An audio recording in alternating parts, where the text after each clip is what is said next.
Class 10 science में chapter 1 रासायनिक अभिक्रियाएं और चैप्टर 4 कार्बन और उसके यौगिक में हम आज ये देखेंगे कि किस तरीके से कम शब्दों में उत्तर को दिया जाता है और पूरे अंक भी प्राप्त किए जाते हैं। कुछ महत्वपूर्ण प्रश्नों के साथ ऐसा करेंगे। जैसे एक प्रश्न है कि कार्बन और उसके यौगिक चैप्टर 4 में कि कार्बन के ऐसे दो गुणधर्म कौन से हैं जिनके कारण हमारे चारों ओर कार्बनिक यौगिकों की विशाल संख्या दिखाई देती है।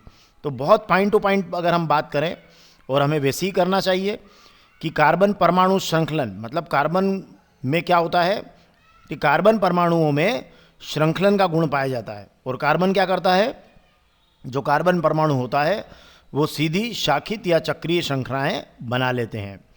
दूसरा, कार्बन परमाणु की चतुसंयोजकता, कि चार संयुक्ता होने से बड़ी संख्या में अन्य कार्बन परमाणु के साथ साथ H, O, N, hydrogen, oxygen, nitrogen आदि के साथ भी सहसंयोजक बंध बना लेता है। तो इतना सा उत्तर लिख देने भर से आपको पूरे मार्क्स मिल जाएंगे।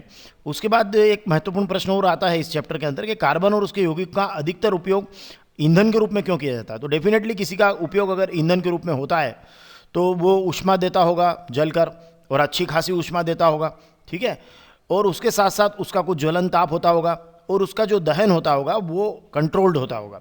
तो यही कारण इसमें भी है कि वायु में जलकर अत्यधिक ऊष्मा देते हैं और सामान्य इनका ज्वलन ताप है, ज्वलन ताप बहुत ज़्यादा नहीं है, सामान्य ज्वलन ताप है, और साथ में दहन इनका बहुत ही नियंत्रित तरीके से होता है। उदाहरण आप कार्बन का कोयले के रूप में दहन देख लीजिए या मीथेन का दहन देख लीजिए, तो इससे हमें पता चल जाएगा। तो ये भी एक बहुत छोटा सा उत्तर इस रूप में हम प्रकट कर सकते हैं। अध्याय 1 के अंदर कुछ छोटे प्रश्न हैं लेकिन बहुत तार्किक हैं, मतलब एक दो लाइन में इनके उत्तर है, लेकिन 3 नंबर और 4 नंबर के प्रश्न बन सकते हैं। एक भूरे रंग के चमकदार तत्व X को वायु की उपस्थिति में गर्म करने पर वो काले रंग का हो जाता है। तो एक भूरे रंग का जो तत्व है वो कौन सा है, कॉपर है, और वायु की उपस्थिति में गर्म किया तो वो काले रंग का हो गया। और काले रंग का क्या हुआ, वो काले रंग का एक्चुअली एक यौगिक है जिसका नाम है कॉपर ऑक्साइड।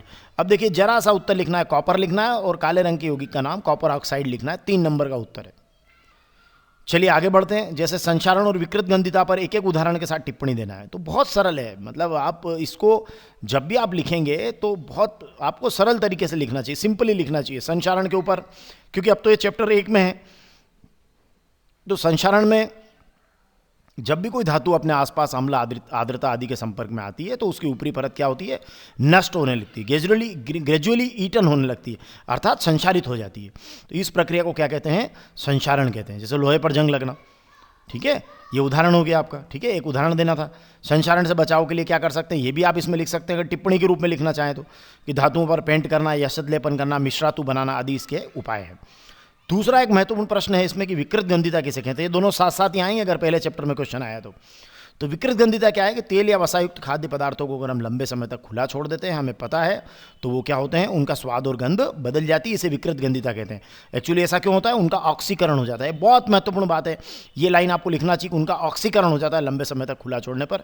और अगर हम उनको एयर टाइट बर्तन में रख दें, वायुरोधी बर्तन में रख दें, या उनमें एंटीऑक्सीडेंट मिला दें, प्रतिऑक्सीकारक मिला दें, उनको नाइट्रोजन से प्रभावित कर दें, तो विकृत गंधिता को रोका जा सकता है। जैसा कि चिप्स के पैकेट के अंदर होता है कि उसमें नाइट्रोजन गैस भरकर उसके अंदर फिर चिप्स को रख दिया जाता है, तो वो फिर जो वायु है उसकी ऑक्सीजन वगैरह, जो उसका जो ऑक्सीकरण हो सकता है उस खाद्य पदार्थ का, वो उस नाइट्रोजन के कारण नहीं होता, क्योंकि नाइट्रोजन जो है हमारी वो कम सक्रिय है।